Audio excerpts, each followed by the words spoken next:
What is up, my bread gang? It's Faith. I bread coming back at you again with another video. And today, you guys, we are back at it doing the story times. I think I'm just gonna do a thing now where the story times is gonna be in the car, cause I feel like the stories hit different when it's in the car. Like it just hit a little bit different. Let's dive into this story. So the story time today, y'all, is the time when my grandma caught me smoking ganja, y'all. This was probably one of the most scariest days of my life. I ain't gonna say scary, but it was one of the most where my heart dropped down to my ass. Like, I'm talking about, it synced. My whole heart just synced when this had happened, y'all. But we're gonna dive right into the story. So, this had happened back I was in high school. So this was my junior year, I wanna say. Yeah, this was my junior year of high school, y'all. And by junior year, I was smoking. Like, no lie. By junior year, sophomore year, I was smoking, but I wasn't, like, smoking a lot. Like, I would just smoke sometimes. Like, I was never buying my own weed. Like, I was always, like, smoking with friends or something. But by junior year, I was buying my own weed. I had a plug. I could call them up. You feel me? I was very much an expert in this area by then. I was very much so one. So at this time, I would just smoke, like, and then in my room too, I kind of had like, I had a nice setup room. I'm not even gonna lie. I had a bathroom in my room, and then I had like the washer dryer in my room, and then I also had like a balcony in my room too. So like I pretty much didn't really even have to leave my room to keep it a bean with you. So I would always like smoke on the balcony in my room though. Like I never smoke in my room. I did smoke in my bathroom though. That's the only place I would smoke because my bathroom had a window. So I would smoke either in the bathroom or I would smoke on the balcony. I'm just casually, like, this is my everyday routine. You feel me? I got my weed and then I'm finna go smoke. So this particular day, I roll up my weed or whatever. You feel me? I'm about to get ready to start smoking. And so I'm like, all right, I go on the balcony. You know, it was about 5 minutes or so I'm smoking, right? And so I must have, like, low-key turned around on the balcony. You feel me? Like, you feel me? I kind of had, like, turned back a little bit. I don't know, maybe that was God. That was something trying to tell me, like, somebody is watching you. Like, somebody, like, you finna get caught. Mind you, when you were junior in high school, I was, like, 17. So I wasn't even, you feel me? I ain't had no business smoking. For those who are under the age 18, don't, on some real shit, though, you know, I'm gonna say that later on in the video. I must have looked back and I see my grandma walking inside of my room, literally. She probably, because, like I said, I had the washer and dryer in my room. So they would sometimes come in my room too so they can wash the clothes because that was the only washer and dryer. So she must have come in. And so I must have instantly tried to put the blunt out real quick. I'm like, I'm trying to hurry up, put it out. It was too late. It was too late to put the blunt out. So she must have, she come walking. And so that's when I get off the balcony. And she like, what you doing up there, Faith? Like, what you doing? And I'm like, nothing. I was just like, she like, what you doing? And I can't lie. I ain't even gonna lie to you. I am a horrible liar, especially to my, like, family and friends and family. I'm horrible at lying. Like, I've always been bad at lying. My cousins, they was the ones who would have to do all that because you can't. When somebody asks me something, just go ahead. Just know we fucking around gonna get caught with fucking around with me. I ain't even gonna lie to you. So I'm like steady, like I'm not doing nothing. And she like, what was you doing? That's when my grandma got a little stern. My grandma don't even be getting stern for real. Like my grandma is very, very calm, like for real. So she started getting a little stern. And so I was like, you know, like I just basically was like, yeah, like she basically had already seen me smoking pretty much. And she basically wanted me to just be honest about it. Because I thought she didn't even see me when I had let the blunt out. But low-key, she pretty much was seeing me and what I was doing. So she was just waiting on me to just, you know, tell the truth. So that's when I finally was just like, okay, you know, whatever, I was smoking. And so she's like, where you get the weed from? That's when I'm like, Grandma, okay, you asking a little too many questions. Nah, okay.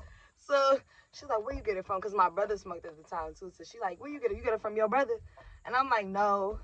And she like, so where you get the weed from then? Where you get the weed from? And so I'm like, I don't know. Like, so I'm steady saying like, I don't know. And she like, all right, well, go ahead, throw that out. I was like, oh, okay, grandma, now you really doing too much right now, grandma. I ain't finna throw the weed out. Like, that's just what I ain't about to do. Like, it was so funny though, cause when she said that, my whole just energy changed. It was like I can get with letting the blunt out. I get with being yelled at. But you talking about throw the weed in the garbage, throw it in the toilet, throw it. No. I spent 20 on that eighth, you feel me? $20 eighth, stop playing. Getting that nice 28th. I'm not finna throw this weed out. And it was like, I still had like, probably like 3 grams, 2.5, 3 grams I still had. So I definitely wasn't about to throw that weed out. And I didn't throw that weed out. And so basically, she kind of like was going off on me or whatever a little bit. And then that's when she told my mama. So my mama come in the room and she just do a whole just extra. I feel like parents though, they know we be smoking. Like, you know what I'm saying? I feel like they be knowing we be smoking, but they sometimes got to do like the extra, like, they got to do all that to make you feel like, okay, like, you know, you can't just say if they just caught you smoking, they just like, okay, whatever. Like, I feel like that gives you a little bit too much freedom. So they got to have to be a little assertive and yell and do extra stuff for real. But I feel like internally they know, like, bro, we are, you know what I'm saying? We at this age, we're going to like experiment with certain different things and stuff like that. And with drinking, like stuff like that, I feel like they kind of know because they've been there before, you know, and they've been at our age, you know, they've been our age before, so they know they know what's going on for real. So basically, my mom comes in the room and she's like just going now. She went off on me. She's like, you just want to be high. All right, you gonna be a little crackhead. Like, she talking about you gonna be a little crackhead, you know? So she going off on me, G, and she had me feeling like just like a shitty person. I'm not even gonna lie to you. Like, it wasn't even the fact that she told her. It was what my mama was saying. I'm like, damn, like, you low-key hurting my feelings. Like, you make me, like, damn, okay, maybe I shouldn't be smoking. You call me a crackhead, I'm going to turn to a crackhead. Like, I'm over here, like, going through it internally, low-key. So she ended up going off on me. And that was pretty much it, though. Like, after that, I was still smoking. I just kind of was more discreet about it. I definitely was still smoking on that balcony, but that's a story for, you know, later time. And my mama, she don't even know that, but if she see this video, she knows now that I still was smoking on that balcony after the fact. I ain't gonna lie, but it was a learning lesson for sure. I would definitely say. But yeah, that was pretty much my story time of how I got caught personally smoking weed. That was my first time ever getting caught smoking, and I was 17. I was 17 years old. And it happens. I feel like eventually, if you're a smoker and you smoke and your parents don't know, eventually it's going to catch up with you. Like, eventually. It's like sometimes, you know what I'm saying? It'll catch up eventually, and it's okay. Like, you know, but I will say, though, like, it definitely taught me a lot, even with smoking and stuff. Because I still smoke to this day. You know, don't get me wrong. But I will say that with smoking at that time, in that age period, I was like, you know, I was playing basketball at the time, and I feel like that definitely affected me with hooping for sure. I see my life, and I feel like I was letting a lot of, like, distractions come in. And I don't feel like weed is necessarily a distraction, but I feel like sometimes when you start to, like, overly indulge in it, sometimes it can become a distraction.